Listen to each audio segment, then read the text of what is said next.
Let me tell you what you already know, before I tell you what you don't.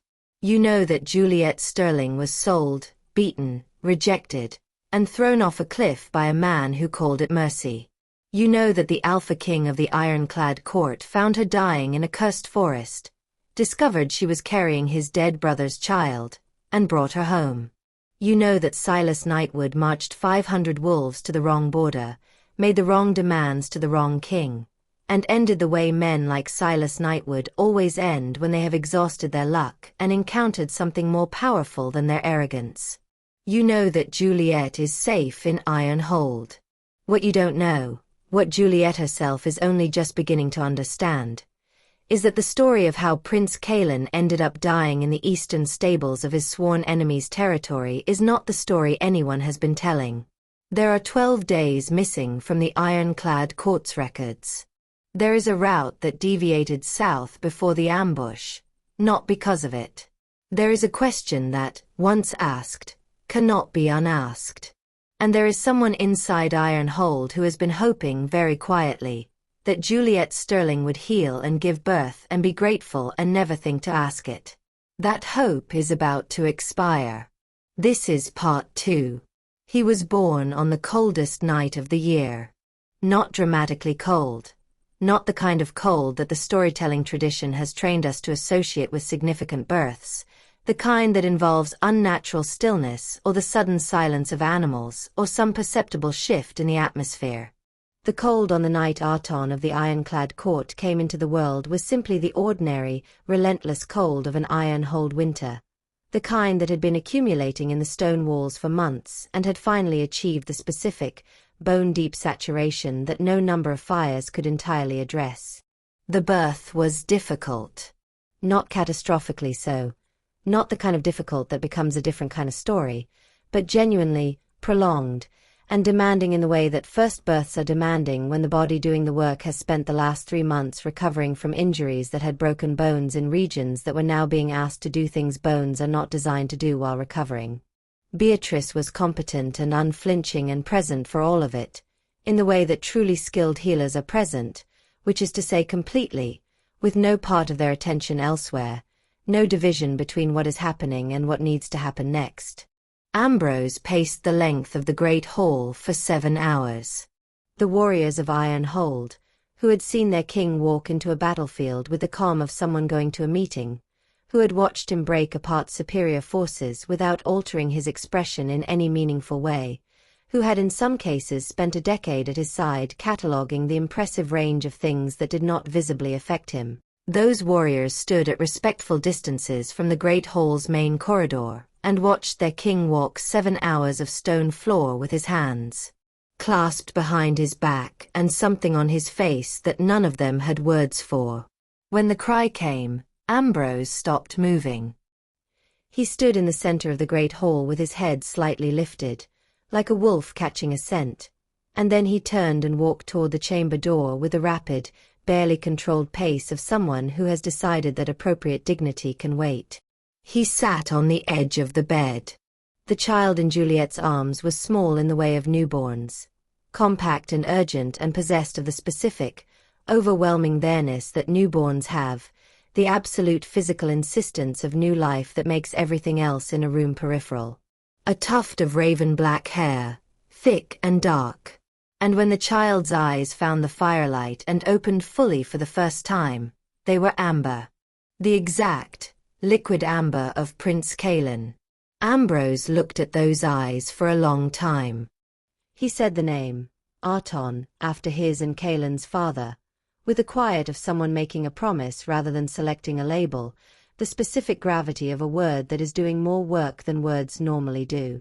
And then he sat beside the bed, and pulled Juliet and the child gently against his side, and was still in the way he was still when he had made a decision, and the decision was absolute. For 3 days, the world contracted to the chamber. Beatrice managed the stream of well-wishers with the brisk efficiency of someone who understood that an heir's arrival was politically significant without requiring it to be immediately theatrical. Commander Rodri organized the formal announcement to the pack with the thoroughness of someone who knows that information, if not controlled, generates its own narrative. The warriors of Ironhold expressed their collective feeling about the prince's birth in the way of pack wolves. Not with flowers or ceremony, but with the particular unanimous quality of attention that a group gives something it has decided collectively matters. The ironclad court had its air. And Juliet had, for the first time in her life, something she had not known she was missing until she found herself in the middle of it. A family. Not a conventional one. Not one she would have described or predicted or recognized as such from the outside. Not a family built on the structures that the word usually implies. But the functional, daily reality of it, the constancy, the protection, the specific quality of being known by people who have decided that knowing you is a priority, was unmistakable. Ambrose came to the chamber every morning. Not as a formal visit, not as an inspection. The way he checked in was more fundamental than that, carrying the quiet regularity of someone for whom the habit has become necessary rather than deliberate. He brought Beatrice's updates on Juliet's continuing recovery. He brought, occasionally, documents he was working through that were easier to think about in a room with a fire and company than in the cold administrative efficiency of his study. He brought, most often, simply himself, the enormous, steady, quietly present version of himself that Juliet had come to understand was not the performance but the actual thing. She had been an omega. He was an alpha king. The hierarchical gap between those two positions in the pack world was not the kind that closes easily or quickly or without deliberate, consistent effort from the person higher on the ladder. Ambrose made the effort in the way he made all efforts, without announcing it, without wanting credit for it, as if the gap itself was an administrative error that he was simply correcting rather than a social norm he was choosing to override. He asked her opinion. Not about domestic matters. Not about the comfortable, circumscribed range of subjects that powerful men historically decide are appropriate for women to have opinions on. He asked her opinion about the political implications of the Reedridge Pack's recent shift in alliance allegiance. He asked her what she had observed about pack hierarchy dynamics from an Omega's position, the information that only someone who had lived in the cracks of a pack's social architecture could have, the kind that advisors who had spent their careers in positions of power could not access because the view from the bottom of a hierarchy was fundamentally different from the view from the top. She answered him. Carefully at first. Then less carefully, as it became clear that he was listening with the full attention of someone who was actually incorporating what she said rather than waiting for her to finish so he could respond with what he had already decided. She had been told her whole life that she had nothing valuable to contribute. The king of the ironclad court disagreed, and he disagreed in the most persuasive way available, by asking her questions and then using the answers. And in the weeks of new parenthood and political reorganization, and the slow, daily accumulation of a life that looked nothing like anything she had imagined, Juliet forgot, for stretches at a time, about the question. The one about the 12 missing days. The one about the route that went south before the ambush. Until the afternoon that Beatrice mentioned it again. Not intentionally. Beatrice was not, in Juliet's assessment, the kind of woman who did things without intention. But she was the kind of woman who, under sustained pressure of a particular type, the pressure of someone nearby asking the right questions in casual conversation without knowing they were the right questions, occasionally released information she had been holding. She mentioned, in the context of a conversation about Ironhold's historical records that Juliet had been working her way through in the library, that there was a storage room on the third level that contained the personal correspondence and documentation from the period of Kaelin's diplomatic mission. Not the official records. The personal ones. The letters, the route maps, the private communications between the prince and the people he reported to directly. She mentioned it in passing. She mentioned it once. But she was looking at Juliet when she said it. And Juliet understood, with the particular clarity of someone who has learned to read the silences of careful people, that Beatrice had just given her a direction. The only question was what she was going to find when she followed it.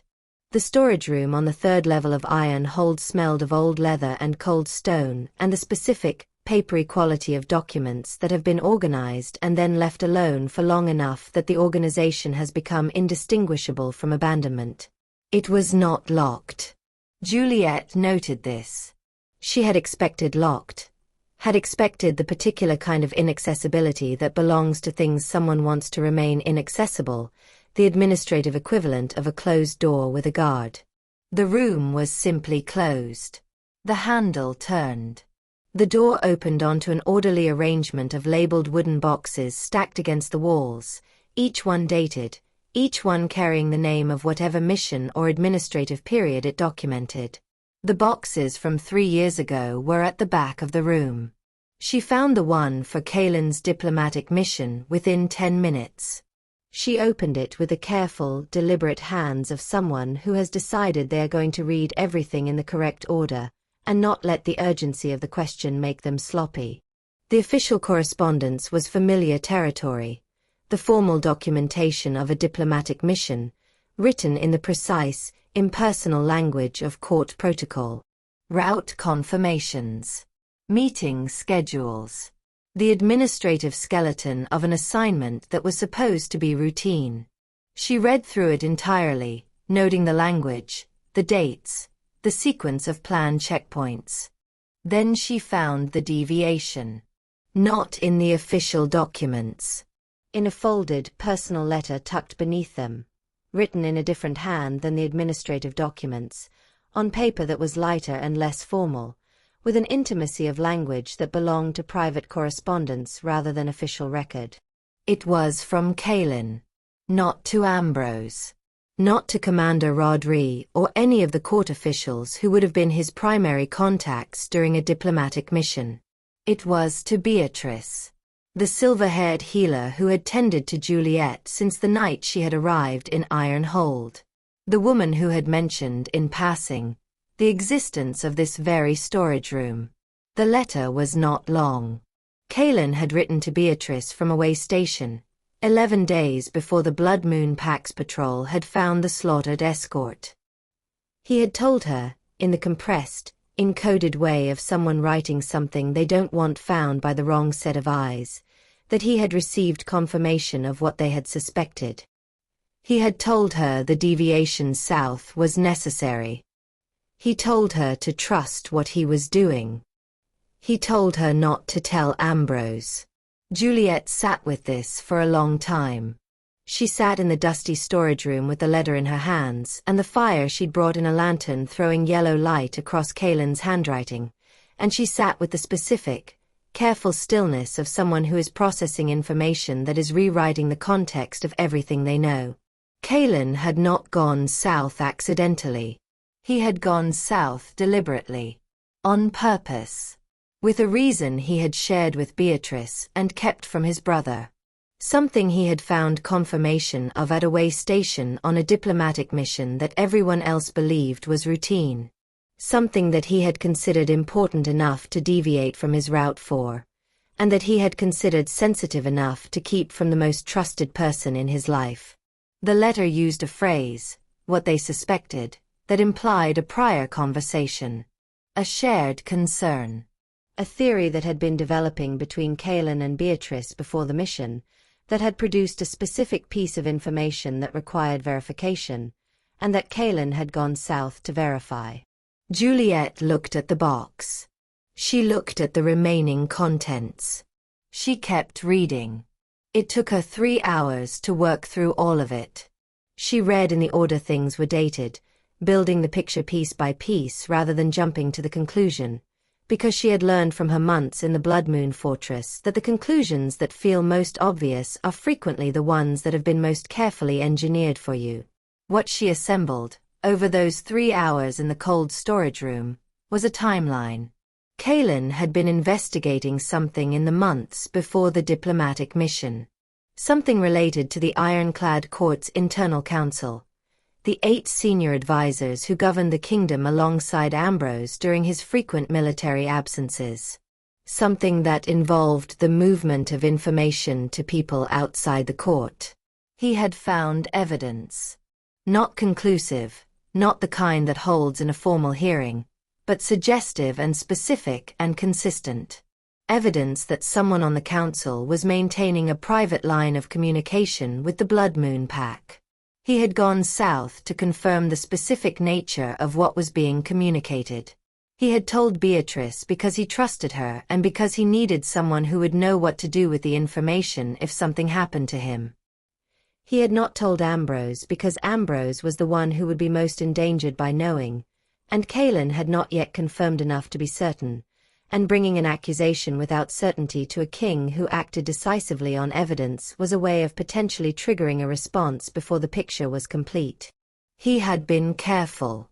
He had been careful and deliberate, and right about almost everything. He had been wrong about one thing. The person communicating with Blood Moon was not a council member. She found that in the last letter. The one that wasn't addressed to Beatrice. The one that didn't have a recipient named at all. Just a draft, written quickly, in an abbreviated hand that suggested urgency, the kind of writing you do when you have just understood something and want to get it down before the understanding slips. A draft that Kaelin had apparently been working on when the Silver Arrow had found him, and that had been among the effects collected from the eastern stables after Juliet had reported his death to no one, keeping his presence entirely secret, and that had therefore never reached anyone.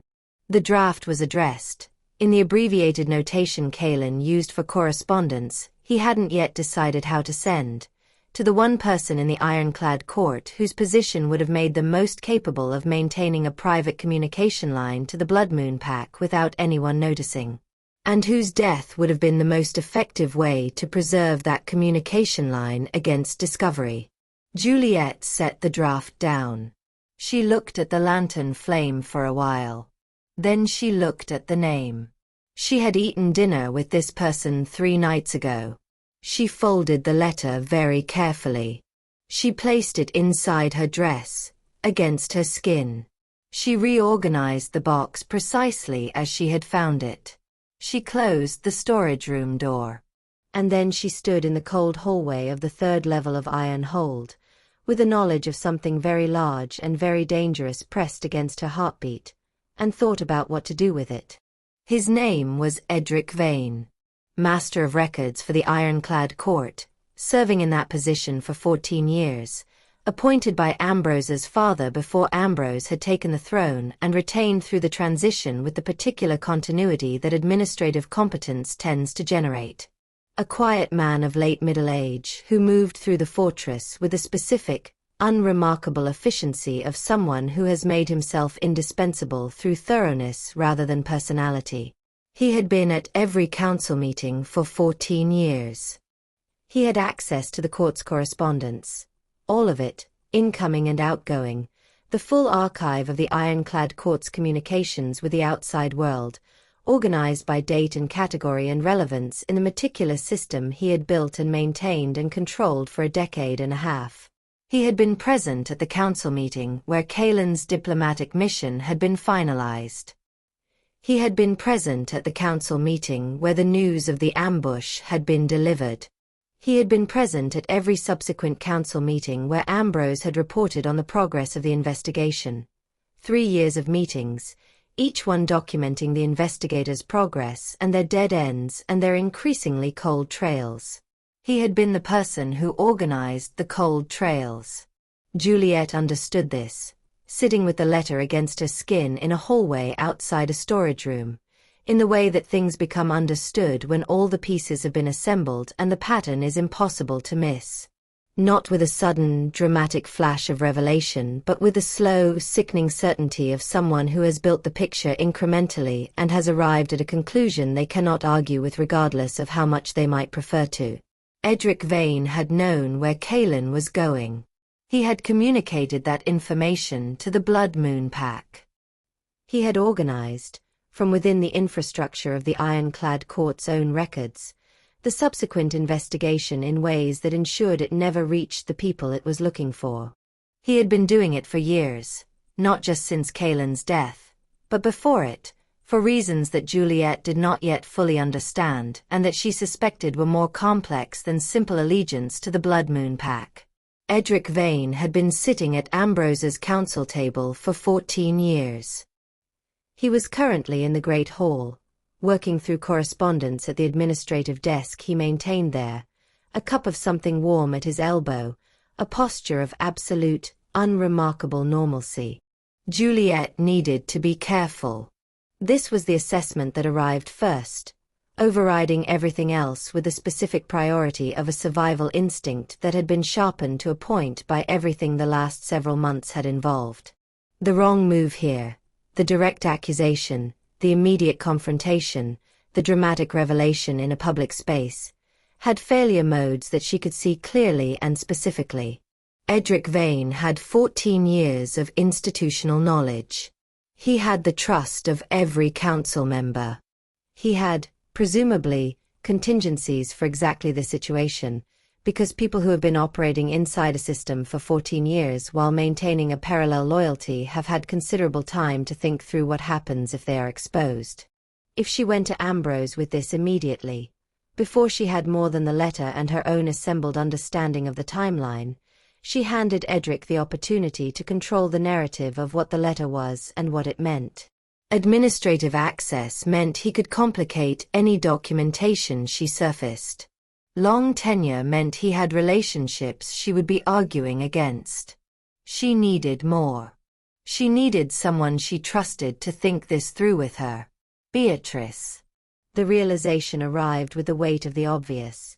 Of course it was Beatrice. Beatrice who had sent her to the storage room. Beatrice who had known for 3 years and had been waiting for someone to find it. Beatrice who had sent her the direction without sending her the destination.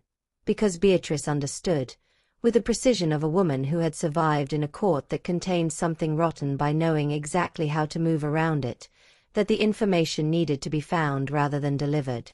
Found information carries a different weight than delivered information. Found information is harder to argue against. She found Beatrice in the healer's ward. What they said to each other in the next hour was the culmination of 3 years of waiting and 3 months of proximity and a shared, underlying understanding that had been building since the night Beatrice had sat beside the bed in the firelit chamber and told Juliet she was a walking miracle. Beatrice confirmed it. Not everything. There were gaps in Beatrice's knowledge too, things that Kaelin's draft had suggested but that Beatrice had not known how to surface without the documentary evidence. But the core of it. The letters. The communication. The 14 years of a man sitting at the center of the ironclad court's administrative apparatus and pointing its investigations away from himself. And she told Juliet the one piece she hadn't found in the storage room. The reason. Edric Vane's position as Master of Records had not always been his primary ambition. 14 years ago, when Ambrose's father had been king, Edric Vane had wanted something else. He had wanted the position of Chancellor, the senior executive role, the one directly beneath the monarch, the one with the real administrative authority. He had been passed over. A different appointment had been made. And the man who had been appointed Chancellor instead of Edric had served in that role for 12 years before his death. The Blood Moon Pack had supported Edric Vane's original candidacy. Not publicly.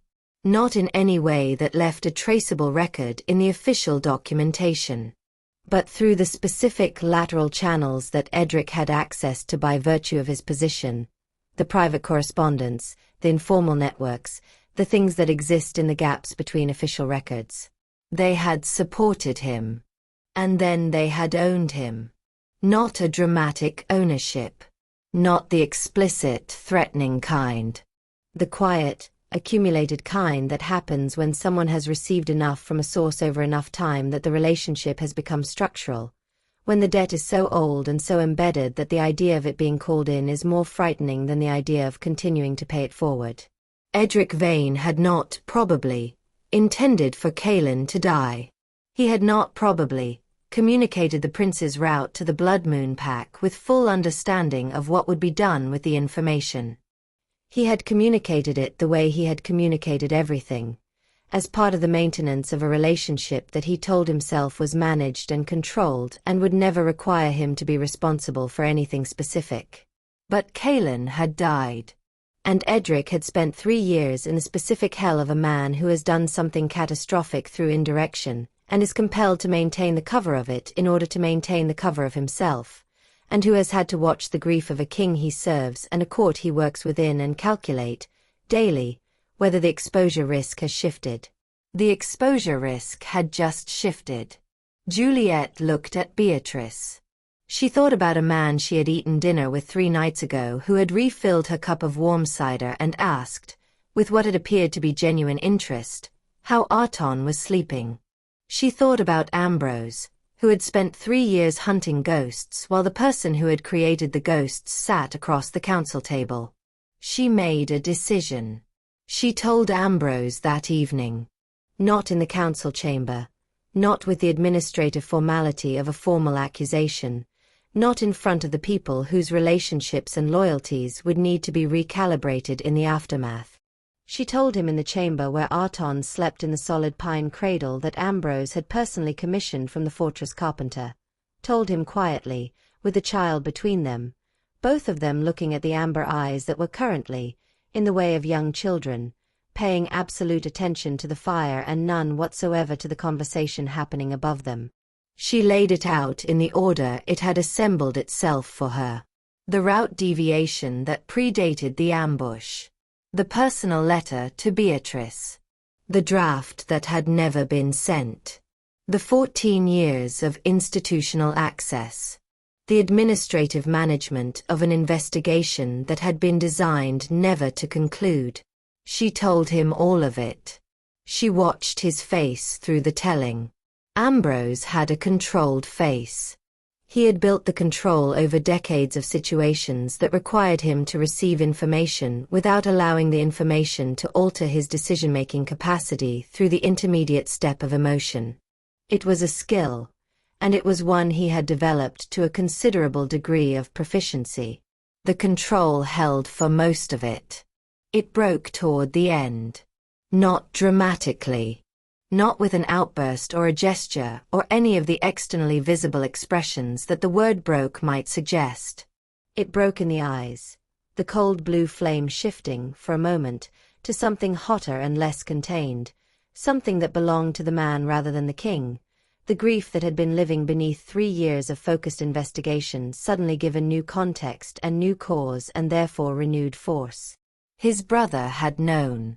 Kaelin had found it, had been in the process of surfacing it, had died before he could complete the surfacing, and the evidence had been sitting in a storage room on the 3rd level for 3 years, organized into a box, labeled with a date, accessible to anyone who knew to look. The king that Ambrose was, the one built by decades of hard decisions made in the cold clarity of calculated necessity, reasserted itself within the space of a few minutes. He sent for Commander Rodri. He did not go himself. He understood, with the precision of a military mind, that the presence of the Alpha King in an arrest situation creates variables that the presence of a commander does not. He sent Rodri with specific, calm, comprehensive instructions about how the next several hours were to proceed. Edric Vane was located in his administrative quarters, working late as was his habit, and was escorted to the secure wing with the specific, unhurried efficiency of guards who have been briefed completely and are executing without interpretation. He did not protest loudly.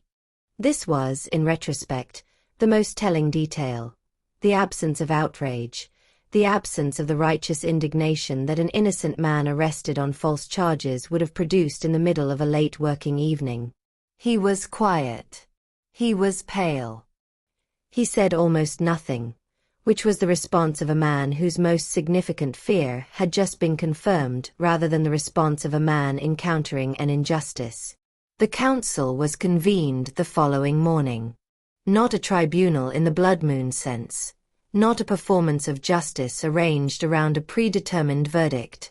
The ironclad court's formal hearings were procedurally genuine, which is to say uncomfortable and thorough and designed to produce accurate conclusions rather than satisfying ones. Edric Vane told the truth. Not immediately.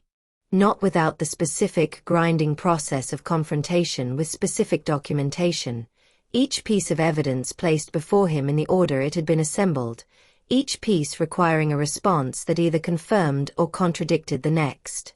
But eventually arrived sooner than Juliet had expected, because the specific kind of exhaustion that belongs to someone who has been carrying a secret for 3 years has a breaking point, and Edric Vane's had apparently been reached somewhere in the second hour of the hearing. Eventually, he told the truth. The full shape of it was both worse and more comprehensible than the outline. Edric had not intended Kaylin's death. This appeared to be genuine. There was no indicator of the specific, calculated malice that would have made the situation simpler to process. He had communicated the route deviation to a contact within the Blood Moon Pack in the belief that the information would be used to intercept and discredit the diplomatic mission, not to arrange a lethal ambush.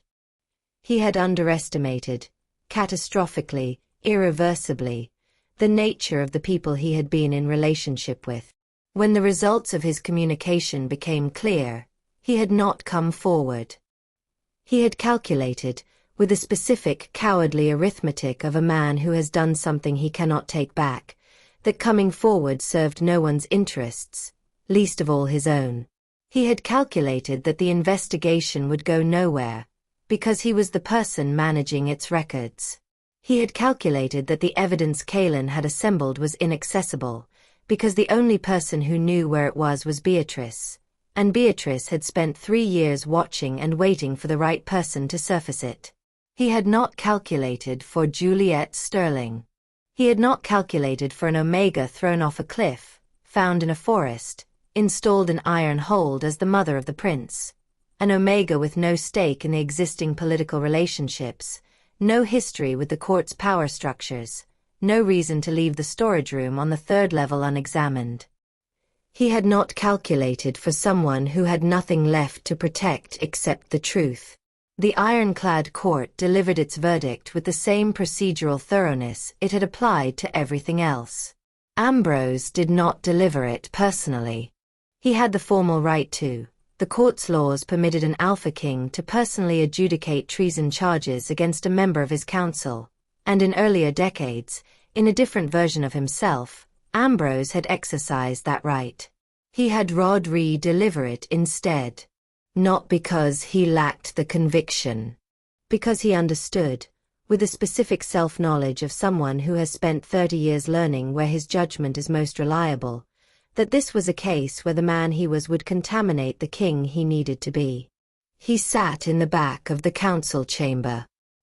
He sat with his hands on the arms of the chair and looked at the man who had spent 14 years at his side and 3 years watching him grieve and said nothing. When the verdict was delivered, Ambrose stood up. He walked out. He went to the chamber where Arton was sleeping. He sat beside the cradle in the way he sat beside things he was protecting. Fully present, entirely still, radiating the specific, non-negotiable authority of something that has decided nothing bad is happening in this room. Juliet found him there an hour later. She sat down across from him. She looked at the child. She let the silence do what silence does between people who have been through things together and don't require words to occupy all the available space. After a while, Ambrose looked at her. He said one thing. He said, Kaylin had good instincts about people. And he looked at her in the way he had been looking at her for weeks, the way she had been cataloguing without naming, the warmth building in the cold blue flames, the specific quality of attention that is not administrative or protective or obligatory but is instead the entirely voluntary, entirely personal kind that belongs to someone who has decided that a particular person matters to them in a way that they have not formally acknowledged yet. Juliet looked at him. She thought about the Omega she had been 6 months ago, on her knees in the rain, told she was nothing and nobody and less than an afterthought. She thought about the woman she had become in the months since, the one who had dragged herself through a cursed forest on one arm, who had pieced together a 3-year-old conspiracy from dust and old letters in a cold storage room, who had handed the king the truth that his own institution had hidden from him. She thought about the child sleeping between them. She thought about Kaelin, whose amber eyes were reproduced precisely in the face of the son he had not lived to meet, and who had written in a hurried draft that the specific woman who had given him shelter in the stables was the only pure soul in that rotting fortress, which, 3 years later, had turned out to be both an accurate assessment and the most significant thing he had ever been right about. She looked at Ambrose. She did not look away. The formal changes came gradually, the way real changes do, not announced in a single decree but accumulated in the daily, visible evidence of a court reorganizing itself around new facts. Edric Vane's position was dissolved. His successor was appointed from within the court's ranks, a younger woman from the Eastern Administrative Branch, who had the specific combination of thoroughness and independence that the position now required, qualities that were being selected for rather than simply assumed. The council was restructured in a way that distributed information access more broadly, eliminating the specific vulnerability that had allowed one person to serve as a single point of failure in the court's intelligence architecture for 14 years. The Blood Moon Pact's political situation resolved itself with the grim efficiency of consequences arriving at the organizations that had generated them. Without Silas Nightwood's authority and with the exposure of his role in the Ironclad Prince's death, a role that could now be specifically, documentarily established rather than merely inferred, the Pact's remaining leadership spent several difficult months navigating the political fallout of having been caught facilitating what amounted to an assassination attempt on a royal heir. The outcome of those months was a series of territorial surrenders and a peace settlement that gave the Ironclad court control of the southern border regions where the ambush had originally occurred. Clara Era was held by the Ironclad court through the legal processes that followed, her involvement in the broader conspiracy established through testimony and documentation. Her eventual fate was determined by ironclad law rather than by anyone's desire for personal satisfaction, which was, Juliet noted, considerably more just than how her own fate had been determined in the Blood Moon courtyard. Beatrice received, formally and publicly, the recognition that she had been earning quietly for 3 years. The acknowledgement that her patience and her maneuvering and her willingness to carry knowledge alone until the right person arrived to share it with had been a form of loyalty that the court owed a debt to. She accepted this with the dry, silver-haired practicality of someone who had not been waiting for recognition and was slightly embarrassed to be the subject of it. Arton grew. He grew with the specific, cheerful aggression of a child who has not yet encountered a limitation that he considers final, who treats every obstacle as a temporary administrative problem requiring resolution, and who has been surrounded, since the first day of his life, by people who have decided collectively that his development is a priority. He had his father's amber eyes and his uncle's raven hair, and a laugh that carried through several stone corridors simultaneously when something genuinely delighted him. He called Ambrose uncle with the casual familiarity of a child who has never known a different arrangement. And Ambrose, who had spent 30 years building walls between himself and the specific vulnerability of attachment, who had learned, in the long school of loss and power, that caring about things was a form of exposure that a king could not consistently afford, discovered that he had apparently hit the limit of his own policy. The walls had developed a significant structural compromise somewhere in the vicinity of the night Arton had been born, and Ambrose had sat beside a cradle for an hour alone, and they had been compromising steadily since then. He told Juliet this in the spring, when the snow had melted from the battlements and the mountain air had shifted from the specific cold of endurance to the specific cold of transition, when the light came at a different angle and stayed longer, and the birds that had been gone all winter began to reappear in the pine trees below the fortress walls. He told her on a walk along the battlements, a walk that had become a habit of the mild days. The two of them and Arton in the sling carrier Beatrice had produced from somewhere, making the circuit of the walls in the morning light while the court began its day below them. He told her what she already knew, because the specific kind of knowing that happens between people in daily proximity over months of shared crisis does not require formal announcement to be real. She had known for weeks, had felt it accumulating with the quiet inevitability of something that has decided it is going to happen and is simply waiting for the right moment to be said aloud. He was not eloquent about it.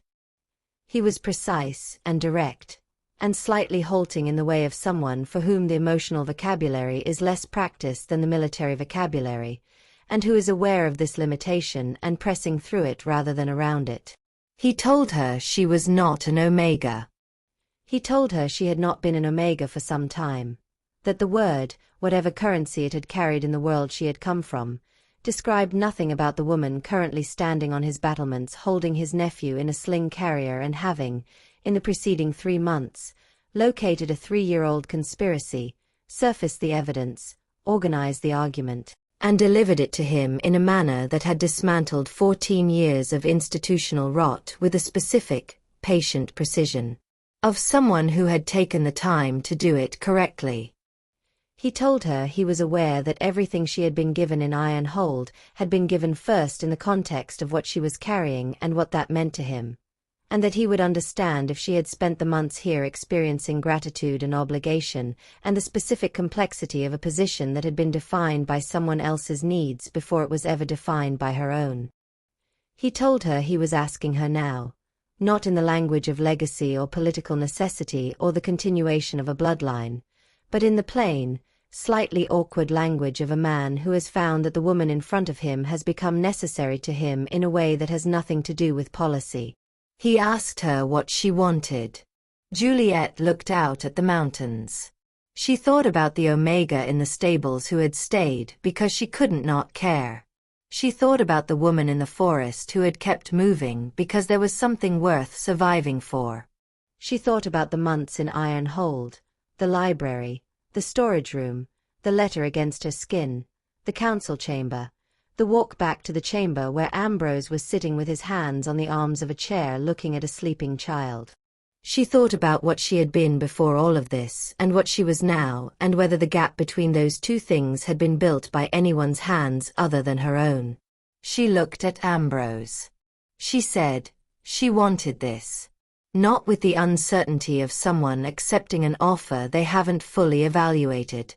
Not with the strategic calculation of someone selecting the best available option. With the quiet, grounded certainty of someone who has been living inside the answer for long enough to recognize it. She said, she wanted this. The mountains were indifferent. The battlements were cold. Arton in the carrier grabbed a fistful of the morning air and decided he was satisfied with it.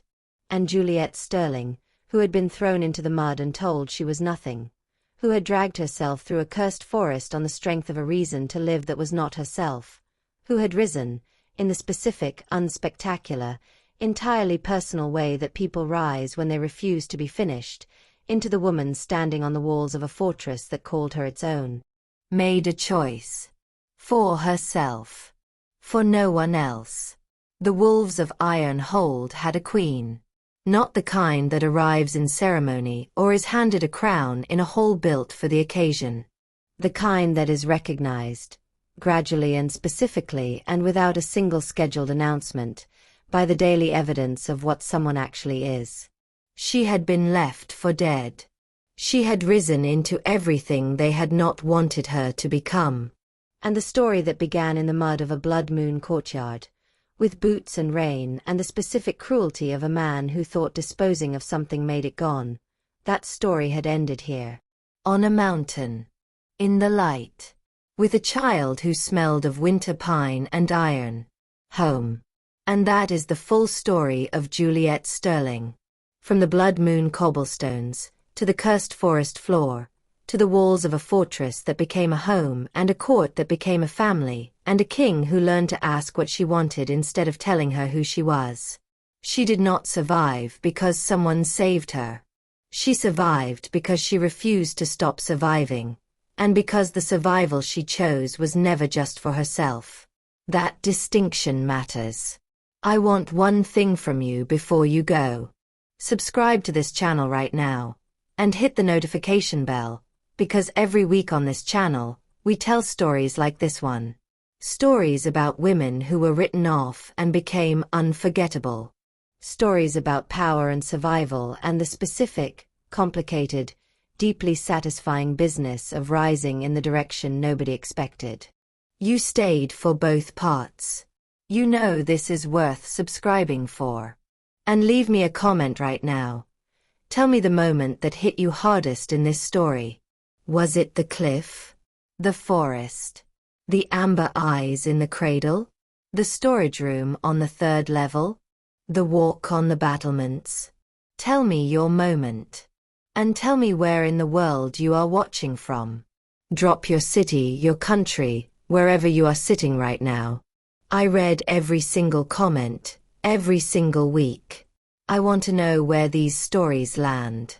Because somewhere out there, someone is watching this in the middle of the night from a place I've never heard of, and they needed this story today, and I want to know who they are. Juliet survived the mud. She survived the wolves. She survived the truth buried in a storage room on a 3rd level. So can you. I'll see you in the next one.